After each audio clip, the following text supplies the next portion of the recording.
Story நேரம் Tamil வியூவர்ஸ்க்கு hi. இன்னிலிருந்து ஒரு புத்தம் புது சைனீஸ் ஃபேண்டசி டிராமாவை தான் நம்ம சேனல்ல பார்க்க போறோம். சீரீஸோட பேரு விஸ்பர்ஸ் ஆஃப் ஃபேட். மொத்தமா 40 எபிசோடு இருக்கு. இப்பதான் சுட சுட ரிலீஸ் ஆயிருக்கு அப்படிங்கறதால ஒரு எபிசோடா வர நம்ம சேனல்ல கண்டினியூ பண்ணி பார்க்க போறோம். அது மட்டும் இல்லாம நம்ம எல்லாருக்கும் ரொம்ப பிடிச்ச ஹீரோ அப்படிங்கிறது இன்னொரு பிளஸ் பாயிண்ட் வேற. அது மட்டும் இல்லாம இது வந்து ஒரு ரொமான்ஸ் சீரீஸ்னு சொல்ல முடியாது. ஆனா ஒரு பியூட்டிஃபுல்லான ஃபேண்டசி மிஸ்ட்ரி சீரீஸ். கதை ரொம்ப தூளா இருக்க போகுது அப்படிங்கறதால கொஞ்சம் கூட மிஸ் பண்ணாம எல்லா எபிசோடையும் பாருங்க. இப்போ டைரக்டா சீரீஸோட ஃபர்ஸ்ட் எபிசோட்ல என்ன ஆக போகுது அப்படின்னு பாத்துடலாம்.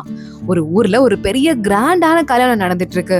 அந்த ஊர்லயும் ஒரு பெரிய பணக்கார ஆள் ஒருத்தனுக்கு கல்யாணம் நடக்குது. அந்த ஆளுக்கு வயசுலதான் கூட ஆனா கூட அந்த பொண்ணுக்கு வயசு ரொம்ப சின்ன பொண்ணுதான். கல்யாண பொண்ணு பேரு ஷீஷி. கல்யாணம் ரொம்ப கிராண்டா நடக்குது. அவ்வளவு கெஸ்ட் வந்து நல்லா சாப்பிட்டுட்டு இருக்காங்க. ஆனா அந்த பொண்ணுக்கு அப்பா வயசு அந்த பையனுக்கு. அந்த பொண்ணோட அப்பா இறந்து போயிட்டாரு. அதை வந்து புதைக்கிறதுக்கு காசு இல்லாம அந்த பொண்ணு வேற வழியே இல்லாம அவளே அவன்கிட்ட வித்துருக்கா. அவன் கூட்டு வந்து கிராண்டா கல்யாணம் பண்றான். பல்ல இருக்கவன் பக்கோடா சாப்பிடுறான்னு பொறாமையிலேயே அங்க இருக்கிற எல்லாரும் சரி நம்ம வேலைக்கு என்ன குடிக்க வந்தோம், குடிச்சிட்டு வாழ்த்திட்டு கிளம்புவோம் அப்படின்னு ஊரே வந்து ஆளுக்கு குடிக்க ஆரம்பிக்கிறாங்க. அந்த மாப்பிள்ள இருக்கான்ல வேகமா அந்த பொண்ணு கிட்ட கொஞ்சமா போயிட்டு இருக்கான்.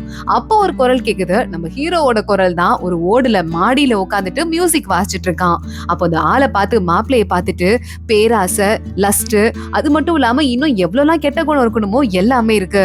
உனக்கு ஒரு கல்யாணம் ஒரு கேடா அப்படின்னு அப்ப இருக்கு பாரு உனக்கு ஒரு மியூசிக் அட்டாக் அப்படின்னு சொல்லிட்டு கையில இருக்கிற இன்ஸ்ட்ருமெண்ட்டை வச்சு மியூசிக் வாசிக்க ஆரம்பிக்க அங்க இருக்கிற எல்லாரும் அப்படியே பறக்க ஆரம்பிக்கிறாங்க. என்ன நடக்குதுன்னு சொல்லிட்டு யாருக்கும் சுத்தமா ஒண்ணுமே புரியல. அந்த இன்ஸ்ட்ருமெண்ட்ல இருந்து நிறைய மீன் மாதிரி வருது. அந்த மீன் அங்க இருக்கிற எல்லாரையும் அட்டாக் பண்ண ஆரம்பிக்குது. அந்த பொண்ணை மட்டும் கல்யாண பொண்ணை நல்ல ஸ்கிரீன்லாம் போட்டு குட்டி ரூம் மாதிரி பண்ணி உட்கார வச்சிட்டு இருக்காங்க. என்ன நடக்குதுன்னு அவளுக்கு சுத்தமா புரியல. கொஞ்சம் மயக்கம் வர மாதிரி இருக்கு. அங்க நம்ம ஹீரோட இருந்து வர மீன் எல்லாம் எல்லாமே போய் அங்க இருக்கிற கிட்டத்தட்ட ஒரு 100க்கும் மேல ஆளுங்க இருக்காங்க. அத்தனை பேரையும் அந்த செகண்ட்லயே கொண்டு போட்டுருது. அடுத்த நாள் இந்த கேஸ் ஊர் ஃபுல்லா ஃபேமஸ் ஆயிட்டு இருக்கு. கதை சொல்றவர் ஒருத்தர் சொல்லிக்கிட்டு இருக்காரு. ஒருத்தன் வந்தான். அவன் மியூசிக் வாசிச்சதுல அங்க இருந்து 100க்கும் மேல இருக்கிற ஆளுங்க இறந்து போயிட்டாங்க. இந்த மியூசிக் அட்டாக் பத்தி நீங்க கேள்விப்பட்டிருக்கீங்களா? பல வருஷத்துக்கு முன்னாடி மியூசிக் அட்டாக்ல ஊரையே வந்துட்டு அழிக்கிற ஒருத்தன் இருந்தான். அவனுக்கும் அதே மாதிரி ஷவுடி டவர் அப்படின்னு ஒரு டவர் இருந்தது. அந்த டவர்ல இருந்தவங்களுக்கும் பெரிய சண்டை வந்துச்சு. ரத்த காடா இருந்தது உலகமே. அப்புறம் ஒரு வழியா அவனை வந்து அடிச்சு அங்க இருந்து துரத்தி விட்டுட்டாங்க. அப்புறம் ஷவுடி டவர்ல இந்த 7 ஸ்டூடெண்ட்ஸ் கிட்ட தான் இந்த பவரே கையில இருந்தது. அவங்க நினைச்சா மட்டும்தான் அந்த மியூசிக்கை வாசிக்க முடியும். மியூசிக் வாசிக்கிறது மூலமா நிறைய பவர் கையில வச்சிட்டு இருக்க முடியும். ஆனா அது சரிப்பட்டு வராதுன்னு நிறைய ஆளுங்க கிளம்பி போயிட்டு அந்த ஷவுடி டவரை ஒரே நாள்ல அழிச்சிட்டாங்க. அப்புறம் அந்த டவர் என்னாச்சு, அதுல இருந்தவங்க எல்லாம் செத்து போயிட்டாங்களா இல்ல காணாம போயிட்டாங்களான்னு யாருக்குமே தெரியாது. அந்த டவர்ல தான் லீடர் மாதிரி ஒருத்தர் தான். அவன் பேரு டங்லி. டங்லி தான் இப்ப திரும்ப வந்து இந்த கொலையெல்லாம் பண்ணிருக்கான் 100 பேரையும் அப்படின்னு இப்பதான் தெரிய வந்திருக்கு. அதுக்காக தான் நம்ம ஊரோட ராஜா நம்ம மேடம் சுன்ஜி இருக்காங்கல்ல, அவங்க தலைமையில ஒரு படையவே அமைச்சிருக்காரு.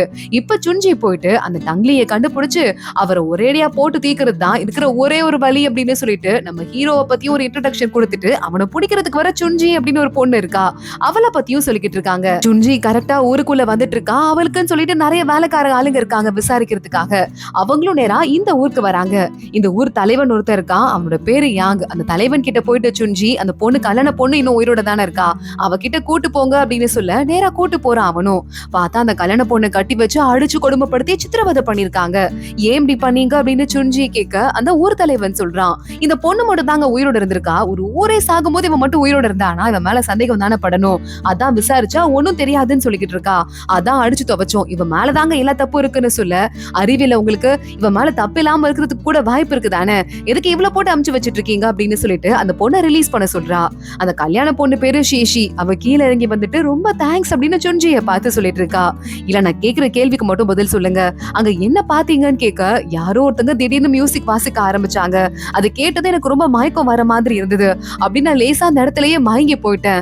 எந்திரிச்சு பார்க்கும்போது எல்லாரும் இறந்து போயிருந்தாங்க. அப்ப அந்த கருப்பு ட்ரெஸ் போட்டவன் திடீர்னு என் பக்கத்துல வந்துட்டான். கல்யாண பொண்ணு ஃபர்ஸ்ட் நைட் அன்னைக்கு சிரிக்காம ஏன் அழுவுற அப்படின்னு கேட்டு என் பக்கத்துல வந்துட்டு என் முகத்தை நல்லா ஞாபகம் வச்சுக்கோ புரியுதா அப்படின்னு என்ன க்ளோஸ் அப்ல பாத்துட்டு அங்க இருந்து போயிட்டான். அது மட்டும் தான் எனக்கு தெரியும் அப்படின்னு அந்த பொண்ணு சொல்றா. அப்புறம் நிறைய பேர் வந்து பல்லக்க தூக்கிட்டு நின்னுட்டு இருந்தாங்க. அவன் அதுல ஏறி போய் உட்கார்ந்தான். அப்புறம் அந்த பல்லக்கு அங்க இருந்து கிளம்பிடுச்சு. அந்த பொண்ணு கதையை சொல்லிக்கிட்டு இருக்கா. சரியா அந்த நேரத்துல சுஞ்சி கிட்ட அவன் ஆளு எங்க இருக்கான்னு தெரிஞ்சிருச்சு. வாங்க போலாம் அப்படின்னு கூப்பிட நேரா அங்க இருந்து கிளம்பி சுஞ்சி அவ டீமோட போயிட்டு இருக்கா. ஒரு 10 கிலோமீட்டர் தூரத்துல காட்டுக்குள்ள ஒரு பெரிய புத்தர் கோவில் இருக்கு. அந்த கோவில்ல தான் இவங்க இருக்காங்கன்னு தகவல் வந்திருக்கு. நேரா போய் பார்த்தா அந்த கோவில் வாசல்ல ஒரு குட்டி பையன், குட்டி சாமியார் ஒருத்தன் வாசல் எல்லாம் பெருக்கிட்டு இருக்கான். நானும் குட்டி பையனா இருக்கேனேன்னு பாக்குறேன். இங்க 2 பேர் புதுசா தண்டமா தங்கிட்டு இருக்காங்க. ஒருத்தன் எப்ப பார்த்தாலும் மரத்தை சிற்பமா செதுக்கிட்டு இருக்கான். இன்னொருத்தன் அப்பப்ப கோழியை திருடி சமைச்சு சாப்பிட்டு பொழப்ப ஓட்டிக்கிட்டு இருக்கான். என்ன போய் வேலை வாங்குறானுங்க சின்ன பையன் பார்க்காம அப்படின்னு அந்த குட்டி பையன் சொல்லிக்கிட்டு இருக்க நமக்கு நம்ம ஹீரோ தங்கிலியையும் காட்டுறாங்க. அப்புறம் ஒருத்த கோழி திருட இருக்கான்ல அவனை காட்டுறாங்க. 2 பேரும் ஒய்யாரமா உட்கார்ந்துட்டு இருக்காங்க. இங்க நம்ம சுஞ்சியோட தலைமையில ஒட்டுமொத்தமா ஆளுங்க உள்ள போயிட்டு அந்த யாங்க இருக்கான்ல அதான் அந்த ஊர் தலைவன், அவனோட ஆளு குட்டி பையன் கூட பார்க்காம குட்டி சாமியோட சட்டையை புடிச்சு கீழே தள்ளுறாங்க. எவன்டா இங்க இருக்கிறது அப்படின்னு கத்திக்கிட்டு அந்த பக்கமா அந்த ஷீஷி கல்யாண பொண்ணு ஓடி வந்துடுறா. சின்ன குழந்தைகிட்ட போய் இப்படி பிஹேவ் பண்றீங்க அப்படின்னு அந்த பையனை தூக்கி விடுறா. உடனே ஆளுங்க எல்லாம் உள்ள போய் தேடுங்க அப்படின்னு ஊர் தலைவன் ஆன போட ஒரு பெரிய ஒரு வெப்பன் மாதிரி ஒண்ணு பறந்து வருது. எல்லாரும் பயந்து நடுங்குறாங்க. பார்த்தா அந்த வெப்பன் எந்த டைரக்ஷன்ல இருந்து வருதுன்னு பார்த்தா ஒருத்தன் சிக்கன் திருடன் இருக்கான்ல அவன் பேரே சீயுன் தான். சீயுன் ஒரு மரத்து மேல ஒய்யாரமா உட்காந்துட்டு எவன்டா அது என்ன தேன்னது அது மரியாதை நாம கேட்டது அனுபவிங்கடா அப்படின்னு சண்டை போட ஆரம்பிக்கிறான். ஆனா சீயுன் நேரா ஏறி வரும்போது அந்த கல்யாண பொண்ணு ஷீஷி இருக்கால அவளை டப்புன்னு தூக்கிட்டு யாரு கண்ணுக்கும் டக்குன்னு பாக்குறதுக்கு முன்னாடியே மின்னல் வேகத்துல பறந்து அவளை தூக்கிட்டு நேரா நம்ம ஹீரோ டங்லி கிட்ட வந்துடுறான். டங்லி அமைதியா பாத்துட்டு இருக்கான். இங்க மத்தவங்க எல்லாம் எங்க போனா அந்த பொண்ணு, அந்த பையன் எங்க போனா அப்படின்னு தேடிட்டு இருக்க நம்ம சீவன் மறுபடியும் கிளம்பி வந்துடுறான். வந்துட்டா இப்ப சண்டை போடுறா அப்படின்னு ஊர் தலைவனை முதல்ல அட்டாக் பண்ண ஆரம்பிக்க சுஞ்சிய வாளுங்களோட முன்னாடி நிக்கிறா. இதுக்கு அவனை போய் அட்டாக் பண்ணிட்டு இருக்க, நீ யாரு உண்மையை சொல்லு, நீ தான் அந்த கொலை பண்ணியா அப்படின்னு கேட்டுட்டு இருக்கா. இங்க இன்னொரு பக்கம் இந்த ஷீஷிய தூக்கிட்டு போனால சீயும் நேரா போயிட்டு தங்லி கிட்ட இறக்கி விட்டான்ல. தங்லி கையில ஒரு மரசிலைய செதுக்கிக்கிட்டே குழந்தைய காட்டி குழந்தை ரொம்ப அழுதுட்டு இருக்கு. அந்த குழந்தைக்கு கொஞ்சமாவது பாத்துக்கிறீங்களா, கொஞ்சம் கையில தூக்கி வச்சு கொஞ்சுறீங்களா அப்படின்னு கேட்டுட்டு இருக்க. அந்த பொண்ணு சரி அப்படின்னு சொல்லிட்டு இருக்கா. அவ குழந்தைகிட்ட போகிறதுக்கு ஆரம்பிக்கிறா. அப்பன்னு பார்த்தா அவ மேல காயமா இருக்கு, குளிர ஆரம்பிக்குது. அதனால நம்ம ஹீரோ தங்லி அங்க இருந்து ஏஞ்சி அவ மேல கோட்டை தூக்கி போர்த்தி விட்டுறான். தங்லி அவ திரும்ப பாக்குறா. நேத்து பார்த்தா ஒரே உருவம் ஒரே முகம், ஆனா அந்த கண்ணுல இருந்த கோவம் இங்க இல்ல. இந்த கண்ணு கொஞ்சம் அமைதியா இருக்கு. இங்க என்ன நடக்குது அப்படின்னு யோசிக்க ஆரம்பிக்கிறா. இவன் அவர் கிடையாது, இது வேற யாரோ அப்படின்னு யோசிச்சுட்டு அந்த குழந்தைய அமைதியா பாத்துட்டு இருக்கா. இங்க சண்டை நடக்கிறதுல குழந்தை லேசா சினுங்க ஆரம்பிக்குது. சண்டைய நம்ம சீயும் தான் பண்ணிட்டு இருக்கான். இத குழந்தை அழ ஆரம்பிக்க இதை பார்த்துட்டு நம்ம தங்லி இருக்கான்ல அவனுக்கு செம்ம டென்ஷன் ஆயிடுது. கையில இருந்து ஒரு பூ இதழ தான் அனுப்புறான். அந்த இதழ் அங்க தூரமா இருக்கிற ஒரு மணில பட்டு அந்த மணி பயங்கரமா எதிரொலிக்கிறதுல அங்க இருக்கிற அதிர்வுல அத்தனை பேரும் சண்டை போட முடியாம கீழே விழுறாங்க. சவுண்ட் டெக்னிக்க யாரு யூஸ் பண்ணதுன்னு சுஞ்சியும் பாத்துட்டு இருக்கா. ஆனா குழந்தை நார்மல் ஆயிட்டு சிரிக்க ஆரம்பிச்சிருது. அப்ப சீயும் பாத்துட்டு இருக்கான். சரி ஓகே இப்ப என்னடா உங்களுக்கு வேணும் அப்படின்னு. அப்ப சுஞ்சி வந்துடுறா. உள்ள ஒருத்தர் இருக்காரு, அவரோட திறமை கிட்ட எங்களால கால் கிட்ட கூட நிக்க முடியாது. ஆனா நான் அவரை பாக்கணும், அவர் இந்த கொலையை பண்ணலன்னு எனக்கு தெரிஞ்சிருச்சுன்னா நான் இருந்து கிளம்பி போயிடுவேன், என்ன கூட்டு போங்க அப்படின்னு சொல்ல நீங்க வாங்க அப்படின்னு சீயும் கூட்டு போறான். ஆனா அந்த ஊர் தலைவன் போகவே விட மாட்டான். போகாதீங்க போகாதீங்க அப்படின்னு கத்திக்கிட்டு இருக்கான். இங்க நேரா அந்த ஷீஷி இருக்கால பக்கத்துலயே உட்காந்துட்டு நம்ம டங்லி படுக்க டீ குடிக்க ஆரம்பிக்க அந்த இடத்துக்கு நம்ம சீயும் வந்துடுறான். அப்புறம் சுஞ்சியும் வந்துடுறா. 2 பேரும் இங்க என்னங்க நடக்குது, நீங்க யாருங்க அப்படின்னு சொல்லிட்டு சுஞ்சி கேட்க ஆரம்பிக்க அந்த பொண்ணு சொல்றா, நேத்து கொலை பண்ணவன் இதே முகத்தோட இருந்தான், ஆனா அது இவர் கிடையாது, இவர் பார்க்கவே ரொம்ப கனிவா இருக்காரு, அவன் வந்தவன் கொடூரமா இருந்தான் அப்படின்னு சொல்லிக்கிட்டு இருக்க. அப்போ உடனே தங்லி சொல்லிட்டு இருக்கான், என்ன மாதிரியே இருக்கிற எதிரி ஒருத்தன் என் மேல பழிய போடுறதுக்காக இந்த மாதிரி என் முகத்தை வச்சுட்டு கொலைகள்லாம் பண்ணிக்கிட்டு இருக்கான் அப்படின்னு சொல்ல, நீங்க யாருங்க, உங்க பேர் என்ன அப்படின்னு நம்ம சுஞ்சி கேட்க ஆரம்பிக்கிறா. தங்லி பாத்துட்டு நான் உன்னோட ஸ்ட்ராங்கான ஆளுன்னு உனக்கு தெரியும், அப்புறமும் எதுக்கு என்கிட்ட இங்க பேசிக்கிட்டு இருக்க அப்படின்னு கேட்க, ஹலோ நீங்க சொல்ல போறீங்களா இல்லையா, நீங்க தான் அந்த ஷவுடி டவர் இருக்குல்ல அங்க இருந்து வந்தவரா, அந்த பவர் உங்களுக்கு இருக்கா அப்படின்னு கேட்க, நான் தான் உன்னோட ஸ்ட்ராங்கான ஆளுன்னு தெரியும்ல, அப்புறத்துக்கு இங்க வந்திருக்க அப்படின்னு சொல்லிட்டு மறுபடியும் தங்லி அதே கேள்வியவே கேட்கிறான். இது கேட்டதுக்கு அப்புறமா சுஞ்சி பாக்குறா. அவளுக்கு சட்டுன்னு புரிஞ்சிருது. தேங்க்ஸுங்க நான் கிளம்புறேன் அப்படின்னு ஏதோ பதில் சொன்ன மாதிரி அங்க இருந்து ஷீஷிய கூப்பிட ஆரம்பிக்க, அந்த பொண்ணு இங்க இருக்கிறதா அவளுக்கு பாதுகாப்புன்னு தங்லி சொல்றான். சரி நீ இங்கே இரு அப்படின்னு சொல்ல ஷீஷி ஓகேன்னு சிரிச்சுட்டே சொல்லிடுறா. அங்க இருந்து சுஞ்சி கிளம்பி போயிட்டு இருக்கா. ஆனா இங்க நடுவுல சீயோனுக்கு தான் ஒண்ணும் புரியல. 2 தடவை நீ அதே கேள்வியே கேட்டீங்க பாஸ். அந்த பொண்ணு உடனே ஓகேன்னு சொல்லிட்டு போறா. அவளுக்கு என்ன புரிஞ்சுது அப்படின்னு கேட்க, ஏன் உனக்கு ஒண்ணும் புரியலையா, ஷீஷி உனக்கு புரிஞ்சுதான்னு கேட்க, அந்த பொண்ணுக்கும் புரிஞ்சிருக்கு போல. சீயோன் எனக்கு மட்டும் தான் புரியலையா, அவ்வளவு மரமண்டாவா நான் இருக்கேன், சரி ஓகே நான் போய் என்னன்னு அந்த பொண்ணு கிட்டே கேட்க போறேன் அப்படின்னு சீயோன் அங்க இருந்து கிளம்புறான். அது கேட்கும் போது இந்த கல்யாண பொண்ணு மட்டும் எப்படி உயிரோட இருந்தா, அந்த கேள்வியை அந்த பொண்ணு கிட்ட கேட்டு தெரிஞ்சுக்கோ அப்படின்னு அப்படின்னு தங்லி சொல்ல, நீங்க சொல்றீங்கல்ல தெரிஞ்சுக்கிறேன் அப்படின்னு சொல்லிட்டு அங்கிருந்து நேரா சீயும் கிளம்பி போயிடுறான். உங்களை பழி வாங்குறதுக்காக தான் அந்த ஆள் இப்படி பண்ணிட்டு இருக்காரான்னு ஷீஷி கேட்க, ஆமா என்ன பழி வாங்கணுங்கிறதுக்காக அவன் என்ன வேணா பண்ணுவான் போல அப்படின்னு சொல்லிட்டு தங்லி சொல்ல ஆரம்பிக்கிறான். இங்க சுன்ஜி முன்னாடி வேகமா ஓடி போயிட்டு சீயும் நிக்கிறான்.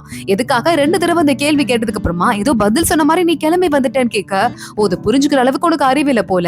தங்லி என்கிட்ட முதல் தடவை நான் தான் உன்னோட பலசாலின்னு உனக்கு தெரியும்ல, அப்புறம் ஏன் இங்க வந்த அப்படின்னு அவர் கேள்வி கேட்டாரு. அவர் பலசாலி அப்படிங்கறதால அவர் ஒருவேளை தப்பு பண்ணியிருந்தாருன்னா என்னையும் ஷீஷியும் அந்த நேரத்திலேயே கொண்டு போட்டிருந்திருக்கலாம். அவர் இவ்வளவு தூரம் வந்து வெயிட் பண்ணணும்னு அவசியமே கிடையாது. மறுபடியும் அதே கேள்வி கேட்டதுக்கு, ஒருவேளை நான் கொலை பண்ணியிருந்தா இங்க இருந்து என்னால ஈஸியா ஓடி போயிருக்க முடியும். இந்த இடத்துல வெயிட் பண்ணிட்டு எதுக்கே முகத்தை காட்டணுங்கிறது தான் அவர் கேட்ட கேள்விக்கு அர்த்தம்னு சொல்ல சியூன் பாக்குறான். அதனாலதான் அவர் மேல எந்த தப்பும் இல்ல நீ கண்டுபிடிச்சு இங்க இருந்து நேரா கிளம்பி வந்துட்டல, இப்ப புரியுது அப்படின்னு கேட்டுட்டு, ஆமா இன்னொரு முக்கியமான கேள்வி இருக்கு, அதே இந்த கல்யாண பொண்ணு மட்டும் சாகாம இருந்தா அது எப்படி அப்படின்னு கேட்க, இந்த கேள்விக்கு சுன்ஜி கிட்டே ஆன்சர் இல்ல.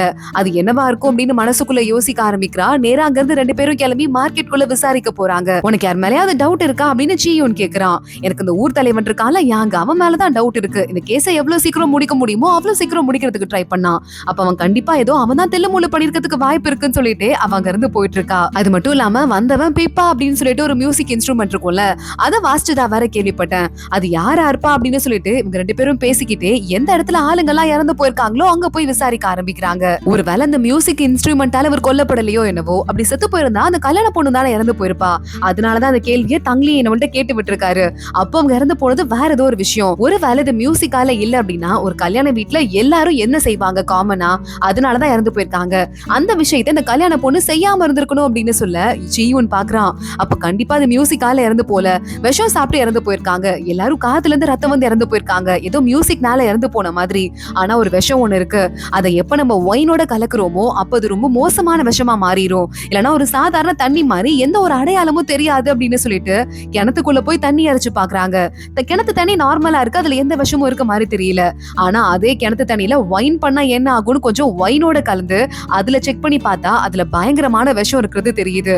சியூன் பாத்துட்டு இருக்கான். இத நானே கண்டுபிடிக்கிற மாதிரி என்ன ஃபீல் பண்ண வச்சுட்டு தங்லி இருக்கானே அந்த தந்திர நரி அப்படின்னு ஹீரோவை பத்தி சொல்லிட்டு வேணும்னு என்கிட்ட இந்த கேள்வியை கேட்டு உன்கிட்ட இந்த கேள்வியை கேட்க வச்சு உனக்கும் டவுட்டை கிரியேட் பண்ண வச்சு இப்படி எல்லாரையும் ட்ரிக்கர் பண்ணி விட்டு இந்த பதில நம்மள கண்டுபிடிக்க வச்சுட்டு இருக்கான். தங்லி தந்திர நரி இருக்கானே சரியான ஆளு அப்படின்னு சொல்லிக்கிட்டு இருக்க.